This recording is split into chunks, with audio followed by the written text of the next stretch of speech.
berkobar karena keserakahan dan hawa nafsu manusia. Demi harta, kekuasaan, dan gengsi, manusia rela menumpahkan darah saudaranya. Namun, peperangan harus ditegakkan demi untuk membela diri dan keluarganya, serta mempertahankan kehormatan bangsanya. Perang untuk mengusir para penjajah dan manusia-manusia serakah. Sejarah umat manusia selalu diwarnai dengan peperangan dari zaman ke zaman. Perang antara yang hak dan yang batil. Menjelang kiamat tiba, pada akhir zaman ini, umat manusia akan kembali menghadapi perang yang maha dahsyat. Inilah perang akhir zaman. Lalu, siapakah yang akhirnya jadi pemenang?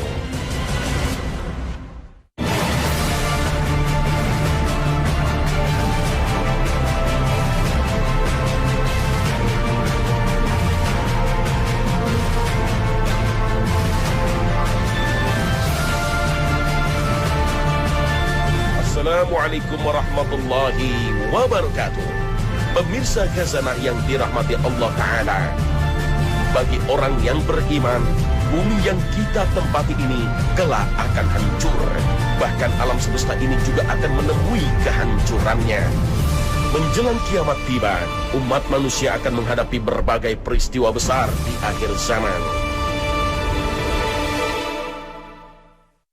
Rasulullah SAW telah berpesan tentang fitnah akhir zaman yang dibawa oleh Dajjal.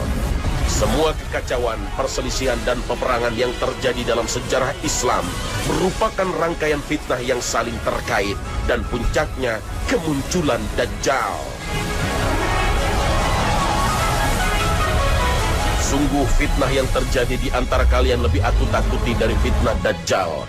Dan tiada seseorang yang dapat selamat dari rangkaian fitnah sebelum fitnah Dajjal, melainkan akan selamat pula darinya, Dajjal.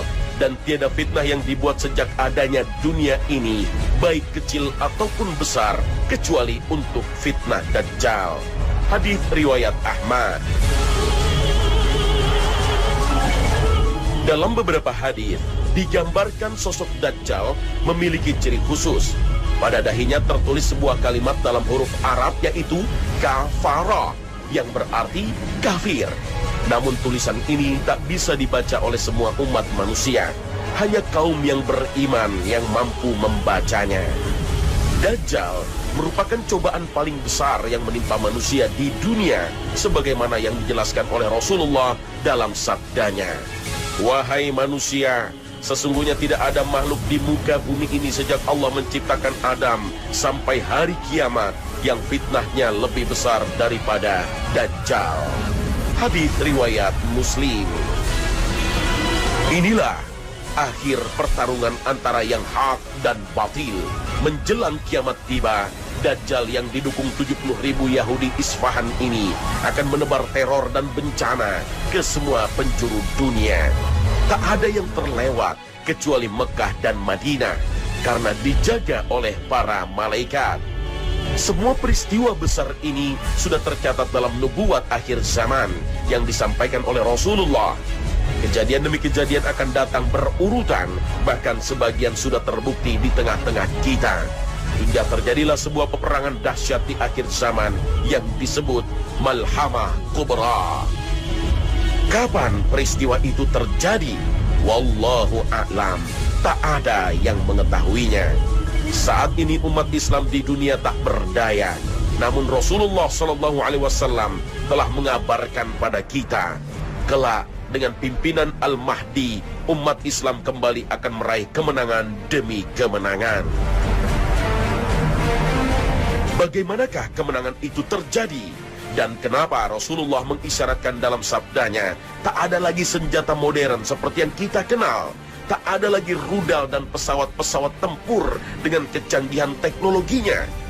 Apa sesungguhnya yang terjadi pada perang akhir zaman ini? Rasulullah SAW telah menceritakan banyak hadis tentang Imam Mahdi yang terpilih sebagai pemimpin umat pada akhir zaman. Namanya, sebagaimana Rasulullah Muhammad bin Abdullah, berasal dari garis keturunan Fatimah radhiyallahu anha. Rasulullah bersabda, dunia tidak akan lenyap hingga seorang dari keluargaku menguasai bangsa Arab. Namanya sesuai dengan namaku. Hadits riwayat At-Tirmizi. Al-Mahdi dibaiat oleh sebagian kecil umat Islam di depan Ka'bah antara Hajar Aswad dan Makam Ibrahim. Menurut sebuah riwayat, mereka berjumlah 314 orang, sebagaimana jumlah pasukan perang Badar. Rasulullah bersabda, akan berlindung di rumah ini Ka'bah suatu kaum yang tidak memiliki kekuatan dan pengikut yang banyak. Kepada mereka diutus satu pasukan yang sangat besar. Karena pasukan itu sampai di Al-Baida, Allah menenggelamkan mereka. Hadits riwayat Muslim. Al-Mahdi berlindung di Ka'bah setelah dikejar-kejar pasukan Arab dari Syam yang dikenal kelompok As-Sufyani. Namun, Allah menenggelamkan mereka di tanah Arab. Dan setelah pembaiatan dan penenggelaman pasukan Arab ini, tersiarlah kemunculan Imam Mahdi ke seluruh penjuru dunia. Kemudian bergabunglah pasukan pembela Al-Mahdi yang berpanji hitam. Mereka disebut juga dengan Taifah Mansyurah.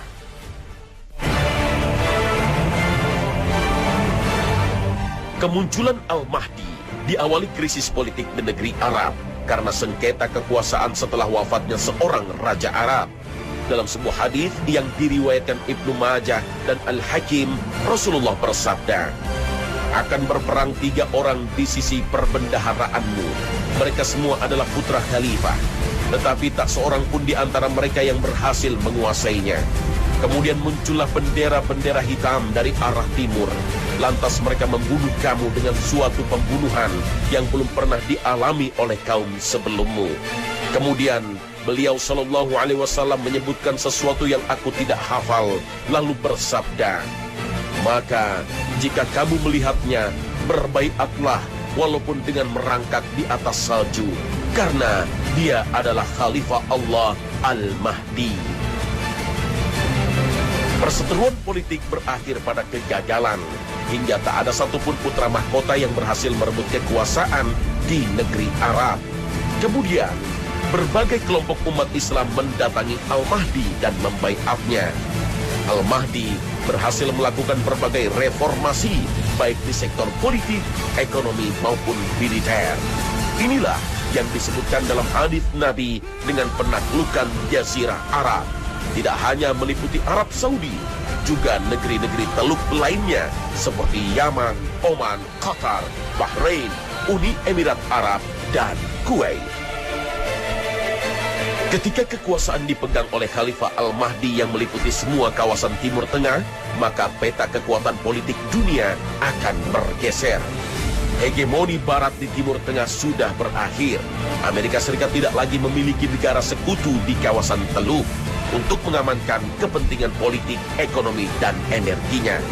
Mau tidak mau, Amerika harus berdamai dengan kekhalifahan Al-Mahdi.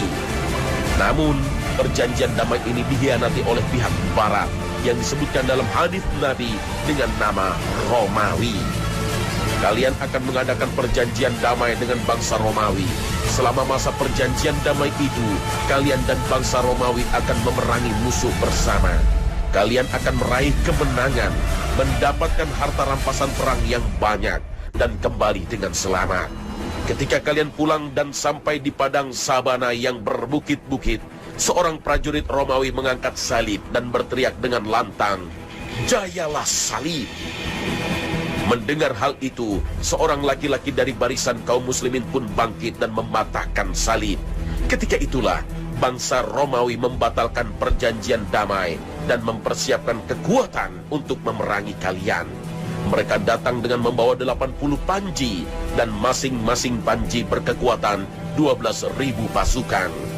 Hadis ini diriwayatkan Abu Daud dalam kitab Al-Malahim dan Ibnu Majah dalam kitab Al-Fitan.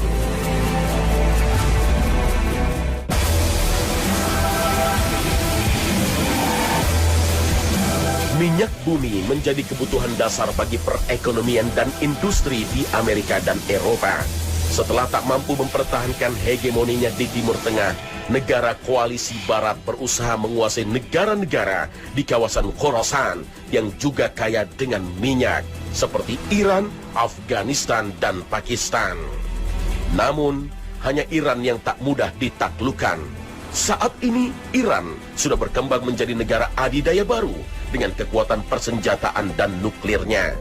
Dalam sejarah, Iran yang dahulu bagian dari Persia merupakan imperium raksasa selain imperium Romawi. Dua kerajaan inilah yang menjadi penguasa dunia kala itu.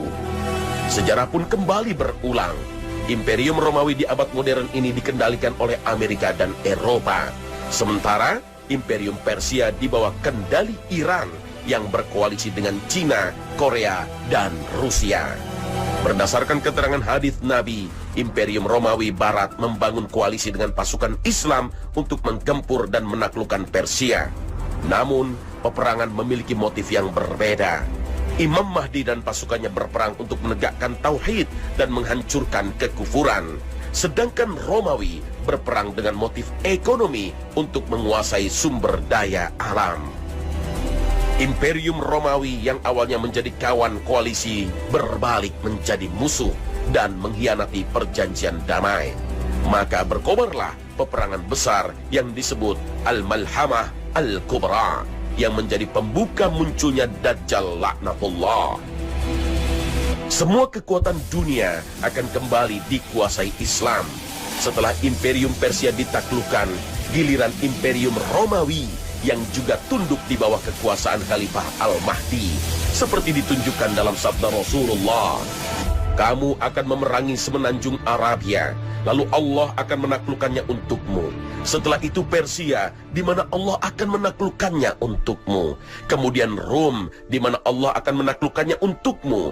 Kemudian kamu memerangi Dajjal, di mana Allah akan menaklukkannya untukmu. Hadis riwayat Muslim, Ahmad, dan Ibnu Majah. Penaklukan Al-Mahdi berlanjut hingga menguasai Cina dan negara-negara yang memiliki ras yang sama. Inilah mungkin yang dimaksud dengan suku Khuz dan Karman dalam hadis Nabi. Tidak akan datang hari kiamat sehingga kalian memerangi suku Khuz dan Karman dari kalangan Azam, non-Arab, yang wajahnya kemerah-merahan, pesek hidungnya, sipit matanya, dan mukanya seperti perisai yang lengkung. Hadis riwayat Bukhari.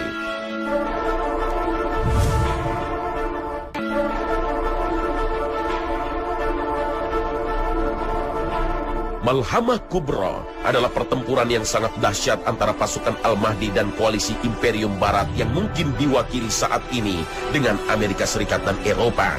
Dahsyatnya pembantaian yang terjadi di Ahmad dan Dabiq sekitar kawasan Damaskus, hingga disebutkan dalam hadis setiap keluarga muslim hanya satu orang yang selamat, dan dari pasukan musuh yang tertinggal satu orang. Dalam peperangan ini, seperti dijelaskan dalam hadis riwayat Muslim, sepertiga pasukan muslim melarikan diri dan Allah tidak akan mengampuni dosa mereka.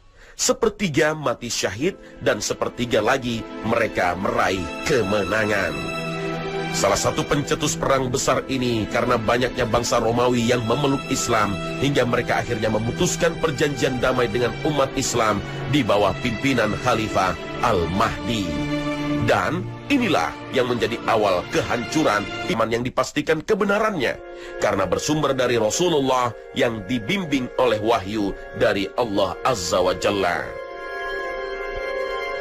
Untuk memahami sabda Nabi ini bisa menggunakan analisis tentang kemungkinan terjadinya hujan meteor.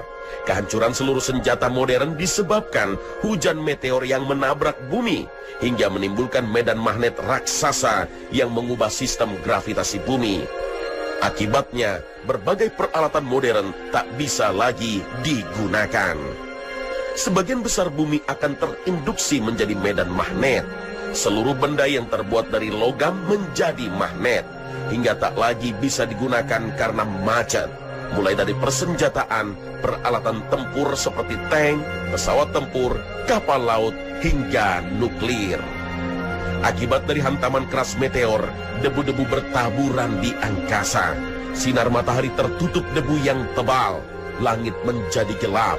Inilah barangkali yang disebutkan dalam surat Ad-Dukhan. Maka tunggulah hari ketika langit membawa kabut yang nyata, yang meliputi semua manusia. Inilah azab yang pedih. Mereka berdoa, "Ya Tuhan kami, lenyapkanlah azab ini dari kami. Sungguh kami akan beriman." Al-Quran Surah Ad-Dukhan ayat 10 hingga 12. Naiknya suhu bumi menimbulkan berbagai penyakit yang menimpa seluruh umat manusia di bumi, seperti ditunjukkan oleh Rasulullah SAW dalam sabdanya. Sesungguhnya Rabb kalian telah memperingatkan kalian dengan 3 hal. Pertama, asal dukhon yang menerpa orang mukmin di mana mereka seperti terkena gejala flu, dan juga melanda orang kafir di mana sekujur tubuh mereka membengkak, lalu mereka tidak bisa mendengar, tuli. Kedua, keluarnya binatang, dan ketiga, keluarnya Dajjal. Hadis riwayat At-Tabrani.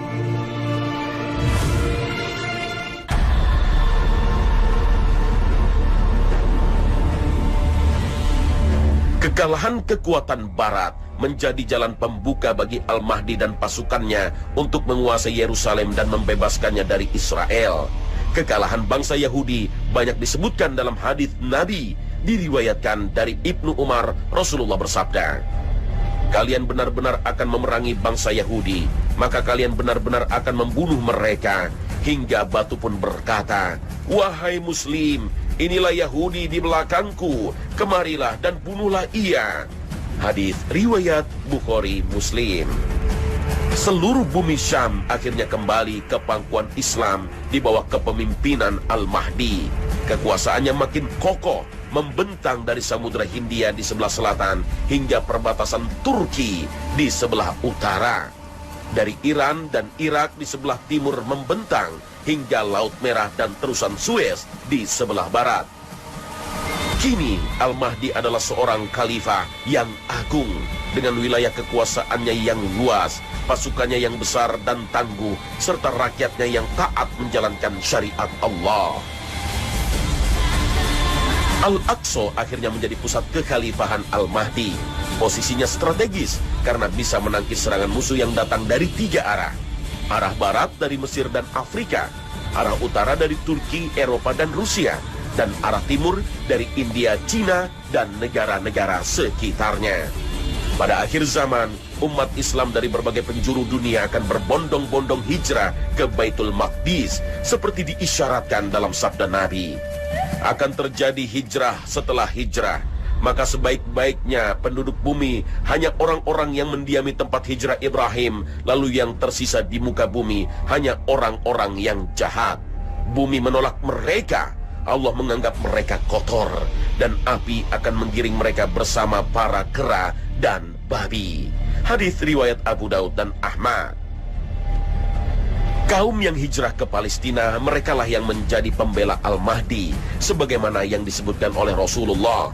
Akan ada sekelompok umatku yang berada di jalan kebenaran, mengalahkan musuh-musuhnya, dan orang-orang yang memusuhi mereka tidak akan mampu menimpakan bahaya terhadap mereka. Demikianlah keadaannya sampai akhirnya datang urusan Allah.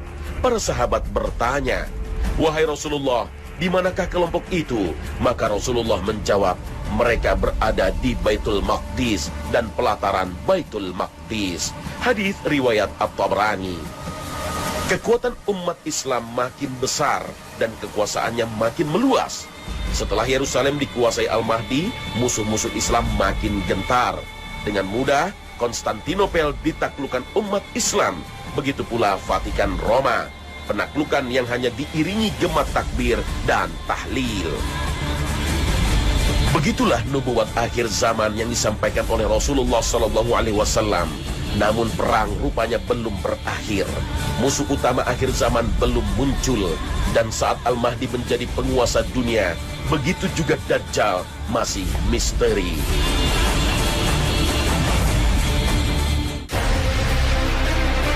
Kemenangan demi kemenangan yang diraih oleh umat Islam membuat geram Dajjal. Kemarahan makin memuncak saat Baitul Maqdis dibebaskan umat Islam. Apalagi saat Konstantinopel dan Vatikan Roma bertekuk lutut di bawah kekuasaan Al-Mahdi. Rasulullah bersabda, "Sesungguhnya Dajjal akan keluar karena suatu kemarahan. Hadis riwayat Muslim dan Ahmad. Saat itu, Dajjal yang misterius tengah mempersiapkan pembalasan terhadap umat Islam. Dajjal tengah menanti waktu yang tepat untuk menyerang dan menghancurkan umat Islam.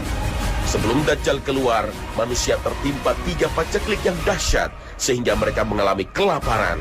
Allah memerintahkan langit di tahun pertama untuk menahan sepertiga hujan, memerintahkan bumi untuk menahan sepertiga tumbuhannya. Pada tahun kedua, Allah memerintahkan langit untuk menahan 2/3 hujannya dan tanah untuk menahan 2/3 tanamannya. Selanjutnya pada tahun ketiga, Allah memerintahkan langit menahan semua hujannya. Tak ada yang turun 1 tetes pun, dan memerintahkan tanah untuk menahan semua tumbuh-tumbuhan. Dajjal akan diikuti oleh 70.000 Yahudi Isfahan yang menebarkan berbagai fitnah. Ia bisa membunuh manusia, kemudian menghidupkannya kembali, mendatangkan hujan, dan membawa banyak harta. Rasulullah telah mengingatkan, sungguh Dajjal akan keluar, dan bersamanya ada air dan api. Apa yang dilihat manusia air sebenarnya adalah api yang membakar. Apa yang dilihat manusia api sesungguhnya adalah air minum dingin yang segar. Barang siapa di antara kalian yang mendapatinya, hendaknya memilih yang dilihatnya api, karena itu adalah air segar yang baik. Hadis riwayat Muslim.